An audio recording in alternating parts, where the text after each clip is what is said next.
a dokonca aj vidíte a vidíte aj prezentáciu. Prosím, keby mi niekto napísal do chatu, to máte tu dole, že proste počujete dobre, dobre vidíte a všetko funguje. Super, ďakujem Lenka, ďakujem vám všetkým, super, aj za vašu aktivitu. Tak môžeme začať, dobre, nahrávam to, len som si to overil. Tak najprv vám predstavím možno prostredie, v ktorom sa momentálne nachádzate a myslím si, že to stojí aj za to. Nachádzame sa vlastne v prostredí, ktoré pripravila firma, ktorá vlastne má taký produkt, volá sa to Click Meeting. Čo sa týka webinárov, tak takéhoto softvéru je k dispozícii strašne veľa. Toto je jeden vlastne z najjednoduchších, ktorý vlastne poznám a v zásade spĺňa všetko, čo od neho očakávame. Tu vidíte, kde vidíte mňa, tak máte možnosť práve vidieť nejakú formu videokonferencie, to znamená, že vidíte lektora obrazom aj zvukom. Pod videom máte práve zoznam účastníkov, eventuálne keby ste chceli navzájom komunikovať, dá sa to vlastne robiť buď v čete alebo aj priamo správami.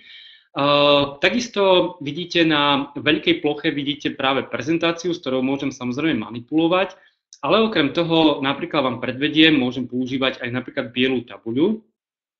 To je napríklad takáto plocha a môžem tam napríklad ľubovoľne kresliť, písať, vysvetľovať, môžem tam vkladať obrázky a tak ďalej.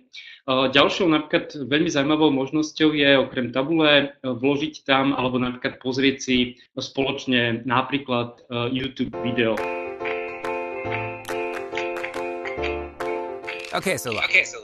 Tak, to by snad len na ukážku stačilo. A ešte je tam vlastne jedna možnosť k dispozícii napríklad zdieľať vašu plochu vášho počítača. To nebudem teraz predvádzať, ale v zásade je to možné, ak by ste, povedzme, na ploche počítača mali nejaké dokumenty, nejaké iné súbory, ktoré chcete, povedzme, predvádzať a tak ďalej. Takže toľko na nejaký takýto úvod. Čokoľvek, keby ste nerozumeli alebo chceli sa opýtať, prosím, napíšte to do chatu. A predvediem vám ešte jednu takú vecičku a to je vzájomne interakcia. Použijeme to možno raz, dvakrát počas nášho webináru a môžete si to hneď aj vlastne vyskúšať. A je to vlastne taký spôsob hlasovania. A napríklad teraz by ste mohli, áno, niektorí už aj hlasujete, ako sa máte a vidíte, že v reálnom čase vidíme všetci výsledky. Áno, niektorí z nás máme pondelok, takže fajn. Inak tieto interakcie, keď by ste povedzme v budúcnosti uvažovali o využití webinárov vo vašej vzdelávacej praxi, tak interakcie sú strašne... Aha, nevidíte to? Ako to nevidíte výsledky? Ja vám to skúsim aspoň okomentovať.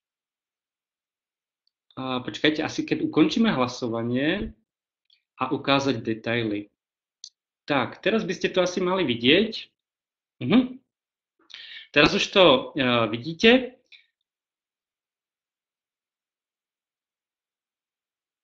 Áno, takže nevidíte. To je zvláštne. Ukázať detaily. Zdieľte výsledky, dobre. Tak, už to vidíme. Dobre, tak sme sa zorientovali. Dá sa to totižto, všetky tieto prieskumy alebo takéto interakcie sa dajú vlastne nastaviť viacerými spôsobmi. Je to napríklad tak, že napríklad účastníci vôbec nebudú vidieť výsledky, napríklad môžete tak ľudí na záver testovať, to znamená, že neuvidia navzájom svoje, tak preto je to vlastne takto nejako vyšpekulované. Ale ako ste si všimli, možno aj vy vidíte svoje prostredie v českom jazyku. Dá sa tam nastaviť, myslím, že nejakých 20 jazykov a keď je to vlastne aj v češtine, tak myslím, že to vám veľmi pomôže aj pri, povedzme, vašej praxi. ten Click Meeting vám veľmi ako doporučujem, ja s tým mám vlastne dobrú skúsenosť. Takže toto je takáto interakcia, my ešte si niečo s takýmto vyskúšame. A zabudol som vám povedať, že ešte tieto webináry sú úplne skvelé v tom, že môžete byť prakticky na akomkoľvek mieste. Ja predpokladám, že väčšina z vás je niekde v Českej republike v Pardubiciach. Na prekvapenie ja som v Belehrade v Srbsku, takže dá sa to naozaj ponímať úplne globálne a ako vidíte, vlastne naozaj nejaká vzdialenosť alebo nejaké iné prekážky vlastne neexistujú. Dobre. Áno, ja som tu pracovne v Belehrade. Máme tu inak, keď sa môžem pochváliť, máme tu príjemných 8 stupňov, takže neviem, ako je v Pardubiciach. Predpokladám, že je trošku chladnejšie, možno máte aj sneh, ale tuto je naozaj, myslím, že v nedeľu bolo dokonca 12 stupňov, takže je tu veľmi ako príjemne a Srbsko je naozaj veľmi zaujímavé. Dobre, takže toto bola vlastne stručné také ako predstavenie webináru a poďme sa teraz pozrieť na našu tému a vrátim sa vlastne k prezentácii a to vlastne dnes sa budeme baviť o inováciách vo vzdelávaní. No a hneď vlastne takou prvou inováciou, ktorú sme si aj vlastne vyskúšali, inak ešte pre zaujímavosť, ak ste si všimli, tak vlastne celé to naša ako interakcia spočíva vlastne v 3 rôznych spôsoboch. Najprv to boli online kurzy, teraz je to webinár a na budúci týždeň sa uvidíme naživo na tom evaluačnom workshope. Tak, ešte vlastne k webinárom, aby som to nejakým spôsobom zhrnul, všimnite si, že určite takou výhodou webináru je to, že je to veľmi podobné s prezenčnou výukou, to znamená, že poslucháč alebo účastník vidí lektora, môže ho počúvať, môže vidieť prezentáciu, tabuľu a niečo podobné. Výhodou je určite, že je to veľmi jednoduché, nemusíte to nejako zvlášť pripravovať, je to v zásade veľmi podobná príprava ako na, povedzme, nejaký naozaj prezenčne nejaké vystúpenie, prednášku alebo niečo podobné. Výhodou je určite aj tá interakcia, to znamená, že ľudia sa nemusia nejakým spôsobom obávať, niečo opýtať alebo povedzme nejako reagovať, kdežto pri naživo na nejakej prezenčnej výuke častokrát ľudia povedzme sa neopýtajú, pretože nechcem vyzerať nejako hlúpo alebo niečo podobné. A samozrejme veľkým plusom je aj to, čo robíme aj momentálne, že celý webinár sa zaznamenáva, to znamená, je si ho možné pozrieť niekoľkokrát alebo ho povedzme zaradiť do nejakej databázy práve vzdelávacích materiálov a kto by mal záujem si to môže pozrieť zo záznamu alebo nemôže sa zúčastniť, tak si to pozrie zo záznamu. Nevýhodou určite je, čo povedzme mnoho ľudí povedzme aj odrádza od takýchto prostriedkov je možnosť nejakého technického zlyhania, technických problémov, zlé vlastne pripojenie na internet, to môže sa týkať oboch strán, napríklad samotný lektor môže mať s tým problém, proste vypadne mi teraz Wi-Fi a nebudem vedieť na to reagovať, respektíve u vás môže byť nejaký problém, povedzme so zníženou kvalitou internetu alebo tej rýchlosti a povedzme môže vám sekať video alebo niečo podobné. No, trošku aj nevýhodou je, že vlastne, keď si to niekedy vyskúšate, je, že napríklad keď vedíte webinár, máte áno, presne tak, to, čo Tomáš, čo pán Ripl hovorí, že teda píše, že keby ste vlastne naozaj usnuli, tak to neviem.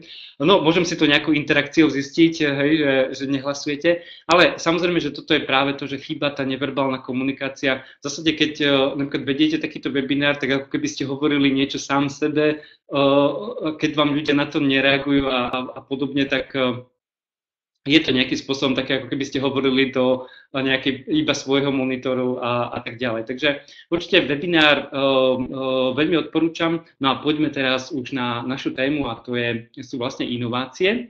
A som, že vlastne sa pozrieme na trošku komplikovanejšiu tému, ktorá možno potrebuje nejaké vysvetlenie, ale nemusíte sa báť, že a vidím, že tu naozaj ako v bežnom prezenčnom už tu funguje diskusia, super, píšte si, sledujte to.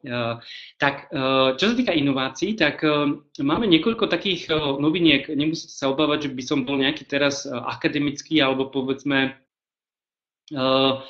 Či je možné pustiť si na obrazovku všetkých účastníkov, myšleno obličeje?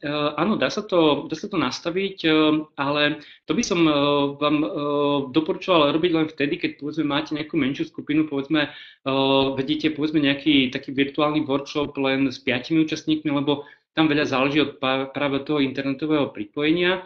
Museli by ste to vlastne povoliť a tak, ale v súčasnosti používam verziu, ktorá má určité obmedzenia, takže, ale dá sa to samozrejme, je to určite možné. Ak by ste napríklad chceli takto si vlastne jednoducho toto vyskúšať a nechcete sa povedzme venovať takýmto technológiám, tak môžete napríklad vyskúšať Skype, ten je ako najprístupnejší, ľudia ho ovládajú a tam si môžete práve urobiť takúto videokonferenciu, ale takýchto možností je samozrejme strašne veľa. Áno, Lenka nie je namaľovaná, takže to nebudeme skúšať. Dobre. Dobre, čo sa týka inovácií, tak najprv sa pozrieme sa na také tri vlastne oblasti tých inovácií. V prvom rade sú to metódy a formy, potom sa pozrieme na inovatívneho lektora a na záver vlastne tie technológie. Takže poďme najprv na tie metódy a formy. Keď si všimli, tak v kurze ja som toto vlastne nechal ako tému webináru, pretože si to vyžaduje určité možno vysvetlenie. Možno viacerí z vás, ktorí ste aj skúsení lektori, tak keď sa na to pozriete, na to, čo vidíte na prezentácii, tak možno mi dáte za pravdu, že väčšina lektorov, ktorí pracuje aj s dospelými ľuďmi, tak ostáva v tej rovine pedagogickej. Čo to znamená? Nič proti. Pedagogika je ale nejaký súbor, povedzme, nástrojov, ktoré povedzme sú určené pre vzdelávanie detí. A čo je podstatný rozdiel medzi deťmi a dospelými, je to, že deti jednoducho ešte nemajú nejaké mentálne schopnosti, že by vedeli posúdiť, čo je pre nich dobré, alebo ja neviem, čo je povedzme nevyhnutné sa naučiť pre život. Preto pedagogika používa hodne vlastne postupov a techník, fóriem a metód, ktoré vlastne skôr vlastne tých ľudí, alebo tých mladých ľudí, alebo detí formujú. U dospelých, keď vlastne, a toto je vlastne náš prípad, vás, trénerov a vlastne lektorov, u dospelých skôr používame ten andragogický prístup, ktorý je vlastne takou kombináciou. To znamená, že jednak používame pedagogické metódy, to znamená, tých ľudí formujeme, ale na druhej strane im dávame aj nejakú možnosť sa formovať sami, vyberať si, povedzme, čomu sa budú venovať a podobne. Lenže ukazuje sa, že dnešná doba vlastne prináša aj ďalšie možnosti a to je povedzme tá koncepcia heutagogiky, inak to je pomerne zaujímavá novinka, známa už niekoľko rokov, ale postupne sa to presadzuje a ktorá vlastne tvrdí, že u dospelých ľudí by sme mali aj práve vďaka technológiám čo najviac vlastne im poskytovať priestor na nejaké vlastné rozhodnutie, ako študovať, ako sa učiť, aby si práve mohli vybrať to, čo im vyhovuje. Vyhneme sa tak potom práve tým situáciám, ktoré možno poznáte z lektorskej praxe, že mnohí ľudia práve sa nejakým spôsobom nudia na povedzme prezenčnom vzdelávaní, nebaví ich to, alebo ich to vlastne, hodne im to pripomína tú školskú minulosť a povedzme hodne ich to odrádza. Keď si všimnete na tomto grafe, tak všimte si, že čím vyššie vlastne stúpame, tým vlastne klesá tá miera zapojenia nejakého vzdelávateľa, to znamená toho lektora. To znamená, ukazuje nám to trend, že postupne ako lektori prichádzajú skôr do vlastne nejakej podoby autorov nejakého vzdelávacieho materiálu, ako práve nejakých učiteľov alebo povedzme lektorov. A na druhej strane, ako vidíte tú šípku, rastie vlastne tá miera tej autonómie samotného študujúceho. Čiže u dospelých máme v zásade možnosť voliť vlastne také metódy a formy, ktoré sú v súčasnosti považované za inovatívne, ktoré umožňujú väčšiu autonómiu. Možno vás napadá, že to ľudia budú to flákať alebo niečo podobné, ale jednoducho u dospelých a práve keď vlastne ich vzdelávame pre nejaký pracovný výkon, tak by práve tá motivácia nemala byť hlavne na bedrách povedzme toho lektora, to znamená nejakým spôsobom tých ľudí doslova v odzovkách prežením to prosiť, aby sa vzdelávali, ale malo by to byť hlavne ich vlastne záujmom, pretože tak rastie ich pracovný výkon a tak ďalej a tak ďalej. No a k čomu vlastne chcem sa dospieť, tak dostávame sa vlastne k tomu, že takou najväčšou inováciou v súčasnosti je práve zmena toho vlastne prístupu k vzdelávaniu. To, čo robíte asi vy po väčšine a vlastne aj dokonca väčšina lektorov aj vo vzdelávaní dospelých je vlastne ten na učiteľa orientovaný alebo učiteľom riadený ako proces vzdelávania. To vidíte na tej práve ľavej strane, kde ako vidíte, učiteľ je alebo lektor je nejakým spôsobom dominantný, odovzdáva to, čo vie nejakej mase tých účastníkov alebo povedzme zúčastnených. Tento prístup veľmi dobre môže fungovať. Ja neverím, že je úplne ako mali by sme ho zatratiť alebo povedzme nepoužívať, ale funguje dobre vtedy, keď vlastne potrebujeme veľmi rýchlo ľuďom dodať napríklad nejakú inštruktáž, ako používať nejaké zariadenie. Hej, tak vlastne im to predvediete, ukážete, oni si to vyskúšajú, je to OK.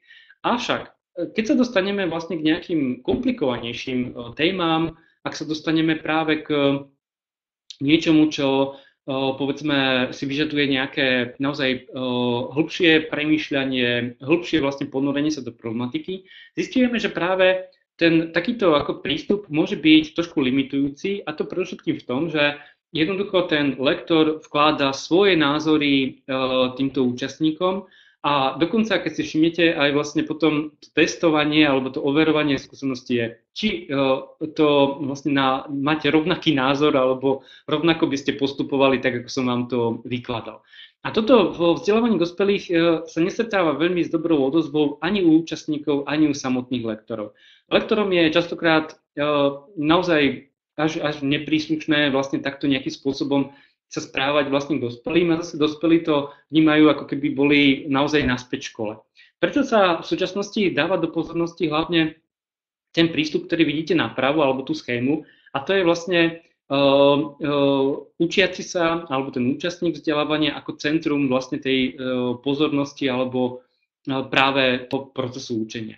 A čo to znamená? Že samotný účastník si môže jednak vyberať, odkiaľ bude čerpať svoje zdroje. To znamená, že kladie to aj na nás nároky, že mu dáme k dispozícii možnosť navštíviť kurz, možnosť navštíviť nejaký workshop prezenčný, ale dávame k dispozícii aj povedzme nejaký online kurz, nejaké databázu nejakých materiálov, študijné texty, neviem, videá, manuály, čokoľvek. A samotný študujúci si práve má možnosť vybrať, OK, ja radšej si niečo o tom prečítam, tak jednoducho mu ponúkneme nejaký text. Ak naopak chce si pozrieť povedzme nejaké videá k tomu návody, tak si vlastne môže pozrieť videá. A toto sa stretáva, ale je to vlastne aj overené práve tou nejakou výskumnou praxou, že veľa dospelých na to reaguje veľmi dobre. A čo je napríklad veľmi vtipné, že časť napríklad účastníkov sa tam veľmi krásne vyfiltruje. Jednoducho tých, ktorí sú pasívni, vieme, že sú to ľudia, ktorí bude u nich nejaká nízka miera motivácie alebo povedzme dokonca nezáujem a vieme vlastne sa týmto ľuďom povenovať potom osobitne. To znamená, že tak nám neujde nikto. Jednoducho, ako keby časť ľudí, ktorí sú samostatní a vedie sa v tomto naozaj si to naštudovať povedzme aj sami, môžeme im vlastne vytvoriť podmienky, oni sa budú v tomto pracovať a tí ľudia, ktorí vlastne s týmto majú problém, tým sa vlastne môžeme povenovať individuálne. Môže sa vám to zdať ako oveľa viacej práce, ale vlastne ten efekt potom bude oveľa výraznejší. Treba si ešte uvedomiť napríklad jednu dôležitú vec, že každý vlastne, hlavne, a týka sa to dospelých, každý dospelý účastník nejakého vzdelávania je proste iný. Má inú osobnú históriu, iné skúsenosti, iný, povedzme, úroveň nejakého poznania. Kdežto keď to porovnáte napríklad s deťmi v škole, kde sú všetky vlastne jedného veku, majú za sebou vlastne podobný alebo rovnaký práve predmety absolvované, proste sú na nejakej približne rovnakej úrovni, aj keď samozrejme sú tam rozdiely. U dospelých tie rozdiely sú ešte väčšie. Predstavte si, že máte účastníkov rôzneho veku, rôzneho vzdelania a podobne, čiže tieto záležitosti je potrebné brať do úvahy. No a takýto vlastne na účastníka alebo na učiaceho sa zameraný prístup prináša veľmi ako zaujímavé benefity a hlavne vlastne v kombinácii s technológiami. A ešte jedna taká vec, keď si uvedomíte, všimnite si, že keď no, teraz mi vypadlo, čo som chcel povedať, lebo sledujem vašu vtipnú diskusiu. Čo som chcel vlastne povedať k tomuto prístupu? Ešte ako veľmi zaujímavý rozdiel je v tom, a to si treba asi veľmi ako dôležité uvedomiť, že ten teacher directed, to znamená ten ako na lektora ako centralizovaný prístup, jednoducho vyžaduje nejakú mieru organizácie. To znamená, že tí ľudia sa tam musia stretnúť, musí to byť nejako organizované v nejakom čase, potrebujete priestor, potrebujete to proste nejako organizovať a sami dobre viete, že toto je veľký problém v súčasnosti. Kdežto pri tom druhom prístupe jednoducho naozaj častá skupina ľudí môže pracovať rozlične, môže pracovať úplne samostatne, čiže tie nároky na tú organizáciu sú nepomerne nižšie a môže to vlastne fungovať aj tak, že povedzme ten učiaci sa začne sa tomu venovať až vtedy, keď to potrebuje. Hej, predstavte si, že povedzme, ja neviem, potrebujete školiť svojich napríklad ľudí na nejaký nový produkt, tak samozrejme, že si to vlastne vyžaduje nejaké ako časové relácie, ale napríklad môže sa stať, že napríklad počas napríklad výkonu svojej práce človeka napadne, že ešte by som potreboval napríklad si znova obnoviť, čo sme vlastne o tomto hovorili, alebo jak to vlastne presne bolo. Nevie sa k tomu nejakým spôsobom vrátiť. Ak vlastne použijete ten Learn and Directed prístup, tak jednoducho tie zdroje alebo tie materiály, záznamy má k dispozícii prakticky kedykoľvek. A to je vlastne veľká výhoda. No a poďme ďalej. Toto je vlastne jednoduchá taká, ospravedlňujem sa za angličtinu, ale myslím, že to nie je ako pre vás nejaký problém. To si potom neskôr môžete vlastne aj pozrieť, aj tú prezentáciu, aj ten webinár bude k dispozícii. Sú tu asi 12 princípov takého moderného učenia a vlastne je to rozdelené do troch takýchto kategórií. Ten prvý je práve ten inquiry, znamená akože dotazovací vzdelávanie alebo učení. To znamená, že ľudia hľadajú odpovede na otázky, ktoré ich trápia, alebo problémy, ktoré potrebujú riešiť hlavne povedzme v pracovnej oblasti. A tam máme veľmi zaujímavé vlastne ako zručnosti, ktoré môžeme ako u týchto ľudí nejakým spôsobom rozvíjať. A všimnite si, že v strednom stĺpci je zase to sebariadené vzdelávanie, to znamená, ako si to naplánovať sami. A tretiou kategóriou je vlastne moderné sociálne učenie. A keď mám len stručne vlastne k jednotlivým kategóriám povedať, tak to dotazovacie učenie je vlastne veľmi typické pre dnešnú dobu. Jednoducho, ak sa stretnete s nejakým problémom, alebo povedzme, chcete niečo vedieť, tak asi prvá vec bude, že to začnete googliť alebo nejakým spôsobom s tým hľadať vlastne doplňujúce informácie. To by bolo veľmi jednoduché, pretože a takto zvyčajne funguje, ale v zásade potrebujeme aj nejakým spôsobom porovnať, vyhodnotiť tie informácie a byť schopný, povedzme, na ne nejakým spôsobom reagovať a dospieť aj vlastne k nejakému zmene názoru alebo niečoho podobného.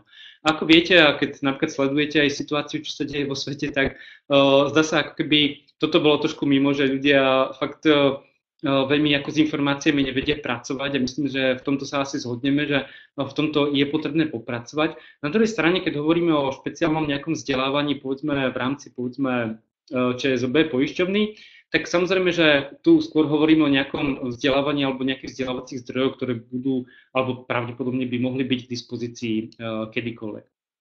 Čo sa týka toho druhého stĺpca, to je vlastne to sebariadené vzdelávanie, tak je veľmi zaujímavé, že veľmi to pekne vlastne sedí na to nastavenie ako väčšiny dospelých ľudí, ktorí už na mnohé veci v svojom živote aj na seba samého majú vytvorený nejaký názor. A práve sebariadené vzdelávanie je vlastne koncipované tak, že vlastne môžete sa navzájom napríklad porovnávať s ostatnými, nejakým spôsobom kooperovať na svojom vlastnom nejakom sebarozvoji a tak ďalej. A keď si všimnite, použil som práve slovo sebarozvoj, a to je v súčasnosti veľmi ako trendy prístup u mnohých vlastne profesionálov a hlavne práve u profesí, ktoré školíte vy, to znamená tie, ktoré sú vlastne výkonovo orientované, ten vlastný sebarozvoj je vlastne súčasťou tej práce, takže veľmi pekne to vlastne nejakým spôsobom sedí. No a čo sa týka toho moderného sociálneho učenia, tak tam si môžete všimnúť, že práve sa predpokladá alebo vytvárajú sa podmienky na to, aby ľudia mohli navzájom vlastne kooperovať, aby mohli nejakým spôsobom vidieť, povedzme, výsledky iných, respektíve povedzme s nimi spolupracovať, komunikovať a tak ďalej. A toto sú práve formy, ktoré sa dajú vlastne využívať a v našej vlastne vzdelávacej praxi. No a ešte, ešte posledné také k tomu modernému práve učiacemu sa, na čo si treba dať pozor, keď nad tým budete povedzme premýšľať, berte to samozrejme len ako inšpiráciu, keď nad tým budete premýšľať, tak sú veľké ako limity u týchto moderných učiacich sa, pretože jednoducho my sme zahltení informáciami a mnohí ľudia majú nejakým spôsobom potom problém s tými vlastne s sústredenosťou a podobne. A vy pravdepodobne budete prichádzať do kontaktu, alebo už prichádzate do kontaktu aj s tou generáciou Y, o ktorej ste si mohli čo to prečítať. A práve tá taká rozevlátosť, nesústredenosť a podobne je veľmi typická bohužiaľ pre túto generáciu. Keď si napríklad všimnete, tak napríklad ľudia sú schopní napríklad sledovať video maximálne 4 minúty, napríklad YouTube uvádza len 3 minúty. 5 až 10 sekúnd trvá, kým ľudia vlastne kliknú na úplne iný odkaz, pretože ich to napríklad nezaujalo. Čiže je veľmi ťažké zaujať ľudí v dnešnej dobe aj prostredníctvom vlastne technológií. Na druhej strane však stále sa môžeme spoliehať na to, že kedykoľvek sa môžu vlastne k tým vzdelávacím zdrojom vrátiť. A práve podstata spočíva v tom, že vrátia sa tam vtedy, keď to budú potrebovať. A teraz ešte jedna vtipná ukážka. Ako ste si počítali vy v vašom online vzdelávaní. Veľmi sa ako bavím na tomto grafe. Ako tu vidíte, je vlastne počet vlastne prihlásených alebo práve aktivite vlastne v systéme online kurzov, ktoré ste mali k dispozícii prakticky od vlastne niekoľko mesiacov. Všimnite si, že keď sa vlastne kurzy otvorili, tak ako pár ľudí si to pozrelo, ale skutočne začali študovať ľudia až vtedy, keď sa blížil nejaký deadline. Všimnite si, že mesiac prosinec je úplne ako maximálne ako vyťažený. Je to vlastne typická, a nie je to nič prekvapujúce, ani to nechcem nejako kritizovať, je to úplne bežné, že zvykneme sa venovať veciam až vtedy, keď je to úplne nevyhnutné, alebo jednoducho sa blíži nejaký termín. Toto je veľmi typické a treba si uvedomiť, že takto zrejme budú postupovať aj vaši učiaci, keď povedzme budete používať takéto technologické prvky. A toto je vlastne veľmi naozaj taký kolorit toho online vzdelávania, že ľudia vlastne až keď sú pod už nejakým tlakom nejakého termínu, začnú na tom pracovať. Takže vidíte, že tieto veci ako keby univerzálne fungujú, aj keď si častokrát myslíme, že to online prostredie alebo tie technológie trošku nás menia, v zásade je to úplne rovnaké. Tak, aby som to zhrnul, čo teda z toho vyplýva? Čo by ste mohli pre svoju prax vlastne používať? Možno naozaj je potrebné povedzme nad tým zamyslieť asi takýmto spôsobom. Ideálna je vlastne kombinácia nejakých metód a fóriem. Ja pokiaľ viem aj z toho vášho povedzme prieskumu, na ktorý ste mi odpovedali, tak väčšina z vás používa vlastne neustále vlastne tie isté postupy alebo formy, ktoré sú nejakým spôsobom bežné, typické pre prezenčné vzdelávanie, ale keď by ste sa pokúsili vlastne zaviesť nejaké kombinácie týchto metód a fóriem, tak môžete dosiahnuť rádovo oveľa lepšie výsledky a dokonca aj nielen lepšie výsledky, ale aj povedzme vlastný pocit z toho vzdelávania bude lepší. Ako sa to dá kombinovať? Tak v prvom rade si treba uvedomiť, že môžeme použiť metódy a formy, ktoré sú skupinové a tie, ktoré sú individuálne. Skupinové, klasika, prezenčná výuka, tréning, toto zrejme bude ešte aj hodne dlhé obdobie fungovať, pretože jednoducho je to niečo, na čo sú ľudia jednak zvyknutí účastníci, ale zvyknutí sú aj lektori a je to nejakým spôsobom aj súčasť nejakej kultúry vo vzdelávaní. Na druhej strane môžeme im k tomu vlastne doplniť nejaký manuál alebo tutoriál. Aký je rozdiel medzi manuálom a tutoriálom? Manuál je jednoducho nejaký ako návod na ovládanie, to znamená, ako niečo používať. Je to väčšinou nejakým spôsobom hĺbšie spracovaný materiál, ktorý vlastne nám umožní porozumieť tomu, čo máte robiť alebo ako máte postupovať.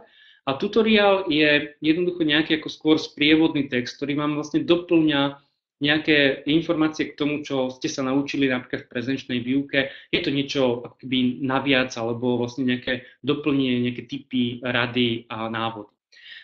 Ešte takou zaujímavou medzi manuálom, tutoriálom a ešte takým ako step by step návodom je ešte ten step by step návod a ten je vlastne zbavený akéhokoľvek vysvetľovania, proste to neriešte, robte to takto krok za krokom. Väčšinou sa to používa napríklad, keď chcete ľudí naučiť nejaký ako pracovný postup alebo ako sa napríklad ovláda nejaký software alebo niečo podobné, tak nemusia vedieť o tom nič, čo to vlastne, ako to funguje, len krok za krokom. Mnohí ľudia a hlavne dospelí vlastne to strašne ako oceňujú, že vlastne nemusia to nejakým spôsobom riešiť, nemusia sa tomu venovať, proste len mi povedzte, ako máme postupovať.